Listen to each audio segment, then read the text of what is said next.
All right, let's get this show started. Paramount Plus generated about 1 million new subscribers on the day of its first ever UFC event, according to James Ferris of Business Insider. Paramount Chief Product Officer Dane Glasgow at a town hall on Tuesday said that Saturday was the second largest day of signups ever for its streamer, and UFC 324 was the second most streamed sporting event on the service. Ferris noted that Paramount made its UFC matches available for anyone with a Paramount Plus subscription.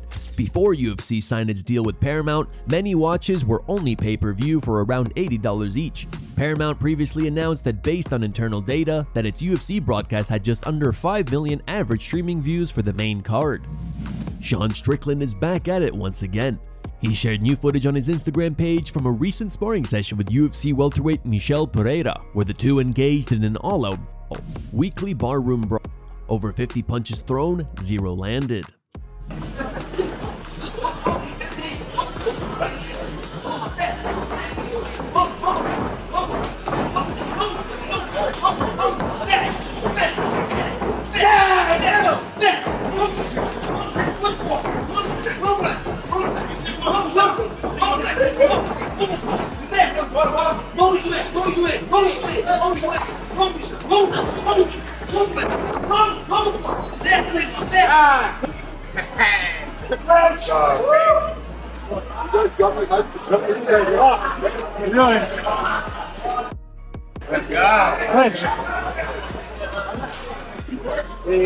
It looks like Movsar Evloev versus Evloev-Murphy is official for UFC London. The fight was accidentally leaked on ticket sites like TickPick, which are already listing Murphy versus Evloev as the March main event. The winner of this matchup will likely face the victor of Saturday's UFC 325 main event between Alexander Volkanovski and Diego Lopes. Who do you think takes it, Evloev or Murphy? Drop your picks in the comments below. UFC bantamweight champion Petr Yan might be on the sidelines for months after undergoing major surgery in recent days.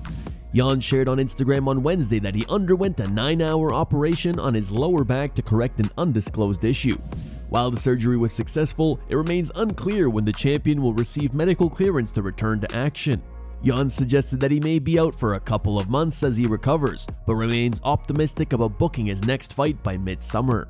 With Yan sidelined, contenders such as Merab Dvalishvili, Sean O'Malley, and others now have an opportunity to make their case for the next title shot. More clarity on the UFC's plans for the bantamweight division is expected in the coming weeks. Ужин мой подъехал. Транспорт мой подъехал. Не теряйте пару месяцев на реабилитации.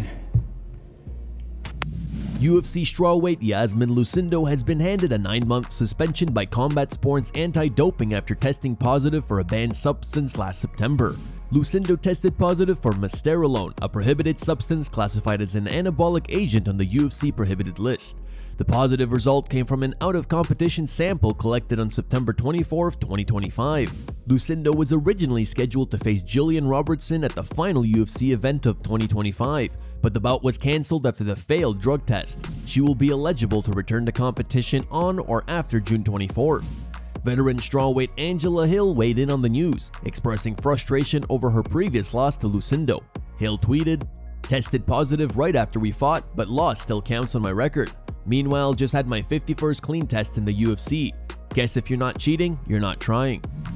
TJ Dillashaw does not like Alex Pereira's chances against Khamzat Chimaev.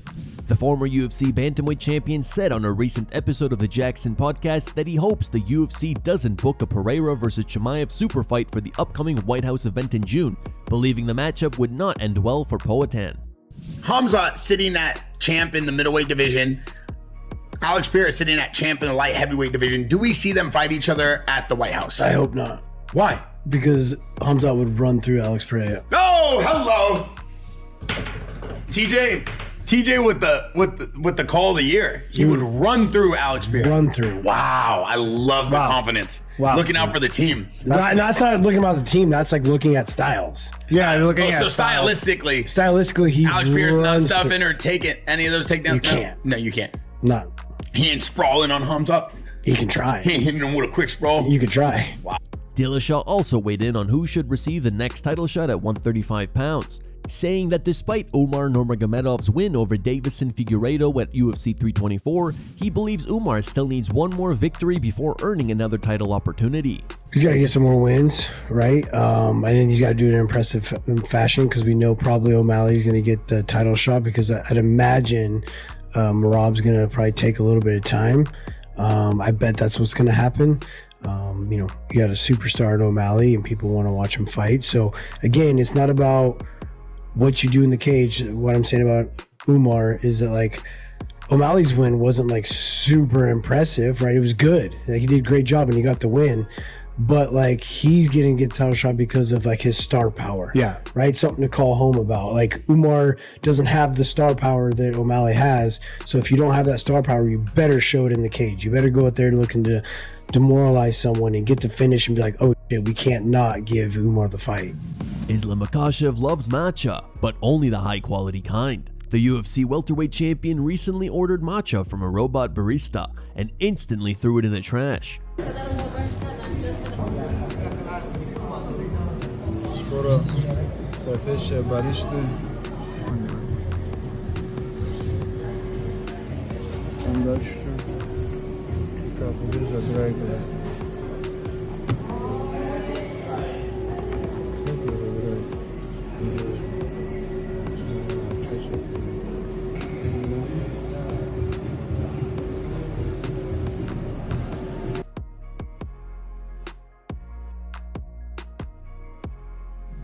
Rampage Jackson is back at it again. In a recent Instagram video, Rampage grappled with Dutch model Vera Dijkmans and got so bricked up he had to stop training. Oh my God. What you doing? Once he tries to you off. Yo, don't put my hand on your I saw that. If I get bricked up, this class is over. Go in the head? Yeah. At least the intrusive thoughts. Now wrap your legs around my face. I mean my head. Hate yourself. Oh, she kicked me in the mouth. What do you know? Turn around. Hey, I ain't into that. I used to hate jiu-jitsu, now I love it. Okay, I'm trying to you off. Yeah. Put it on my face, Same baby. time that Keep it tight. Yes, I'm very uncomfortable. Get off me. Get off me. Hold on. Tiki. Yeah. I think you need to trade places. Why? I'm getting bricked up.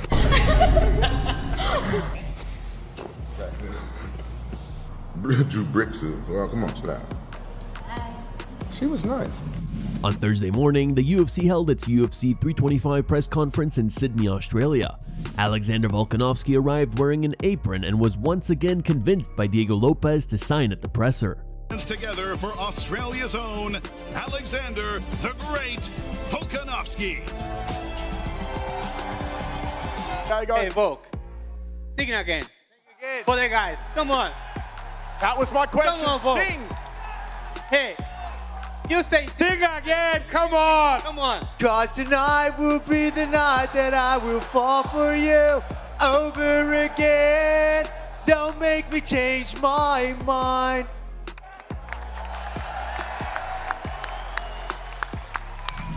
The two fighters later squared off with a traditional stare down.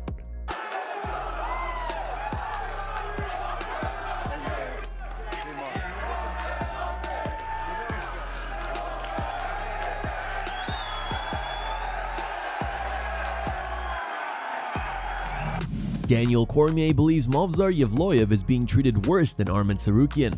DC recently spoke with Alexander Volkanovski ahead of UFC 325 and said the UFC is doing Evloev a disservice by not even putting him in line for a title shot. Cormier asked Volkanovski for his thoughts, and here's what he had to say. Were you surprised that it's Diego Lopes again? Were you surprised, especially after Lerone-Murphy did what he did to Aaron Pico? You publicly went on and said, okay, Lerone, it seems like you would be the guy. Lord knows what's going on with Movsar Evloev. I mean, this dude, there's one guy getting done worse than freaking Arman Tsarukyan, and it's Evloev. Like, he hasn't even gotten any type of traction towards going towards a championship fight. Were you surprised, though, that it was Diego Lopes again? Yeah, so like, I was a bit not surprised if Diego, because I eased into that, right? It wasn't like all of a sudden, what's Diego? I eased into it, so I wanted Movsar straight after my fight. I called for that and I was like, yeah, it's got to be him. But then they were like, nah, we want him to fight again, and that's when he was going to fight Jean Silva. I'm like, oh, okay. And then that fight didn't happen. Then it was Lerone, and then I even put a tweet out straight after. I go, see you in December. Exactly, to Evloev-Murphy, because he finally got a finish, because that would have seemed to have been the thing that was actually stopping him from getting a title fight, because he could be a tad bit boring at times. Rafael Fiziev had some criticism for Justin Gaethje following his performance at UFC 324. Speaking at Wednesday's UFC 325 Media Day, ahead of his upcoming fight with Mauricio Ruffi, Fiziev said he was surprised Gaethje wasn't in top shape and appeared slower than usual. Fiziev added that if Gaethje had been at 100%, he believes he would have finished Paddy Pimblett. It's a good fight. It's a good fight. I'm happy for Justin, and I'm surprised how he not in shape in this fight, honestly, because on the first round he start this fight very slow. He's very slow. He's like look like he like sick, you know, like not in shape. I think if he gonna be same shape like I fight him in London, he gonna finish Paddy like first 2 rounds. I don't think he really 100% shape on this fight. I see his neck, maybe a staph infection. Look like, And Paddy, I'm sure he make me surprised. His head is really strong. Patchy Mix's UFC chapter has come to an abrupt end, and it's already sent him halfway across the globe. Less than a year after entering the octagon with high expectations, the former Bellator bantamweight champion is out. According to MMA reporter Nolan King, the UFC has officially parted ways with Mix, and the 32-year-old is set to continue his career in Japan under the Rizin banner. While the move is sudden, in hindsight it feels like the inevitable conclusion of a stint that never fully clicked. Mix leaves the UFC after an unsuccessful run, losing both of his fights by decision, a surprising outcome considering the success he enjoyed prior to joining Dana White's roster. He will now move up to featherweight and is scheduled to fight Kiyomo Akimoto at Rizin 52 on March 7th. Akimoto enters the bout with a record of 11 wins and 1 loss. Michael Bisping has some praise for his fellow Englishman, Paddy Pimblett. On the latest episode of his Believe You Me podcast, Bisping weighed in on Pimblett's fight against Justin Gaethje, commending Paddy for his toughness and saying he hadn't realized just how resilient he is. At the same time, Bisping criticized Pimblett for making some rookie mistakes, pointing out issues like keeping his chin high and his hands low. Paddy Pimblett, Justin Gaethje, 5 rounds. Here's what I saw. We all watched the fight. And if you didn't, go and watch it. It's free on Paramount. But if we all saw it, right? Paddy impressed me because I saw something that I didn't know he had. I didn't know he had that kind of dog in him. I didn't know he had a chin on him like that. I didn't know that, like, you know, the stuff that you can't teach. He has that. However, so he should be proud of himself. He fought his ass off. He got dropped multiple times. I thought it was finished in the first round. I thought it was finished in the second. I thought it was finished multiple times. So the survival ability, fair play. But when the fight starts, he goes out. His chin's up in the air. His hands are low. And Nick Pete and Adam from TNT, they know him really well. They're like, yeah, that's how he fights. I'm like, well, he's got to fix that. Because at this level, you're going to get clipped. Coach Ray Longo believes a fight between Ilia Topuria and Justin Gaethje would be a disaster for Gaethje.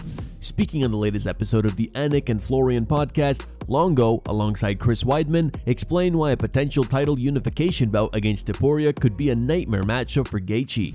Longo admitted he's worried about Gaethje, claiming he's already slurring his words and saying he believes Topuria would finish him. Worry about Gaethje a little bit.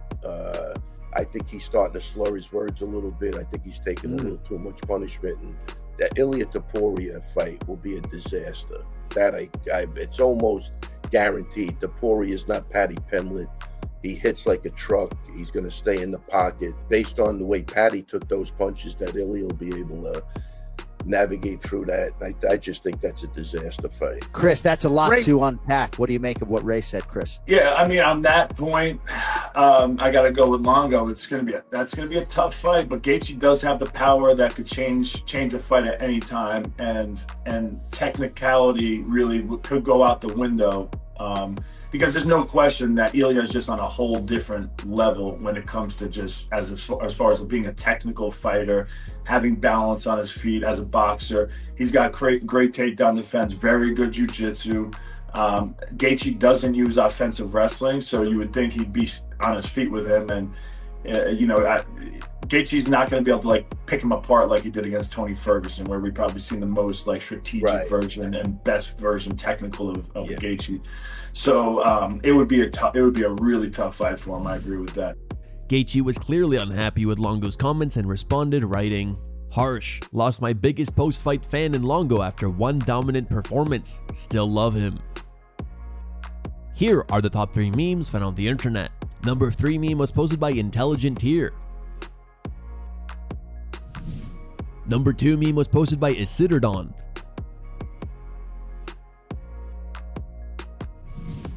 And number 1 meme was posted by B9 Rect.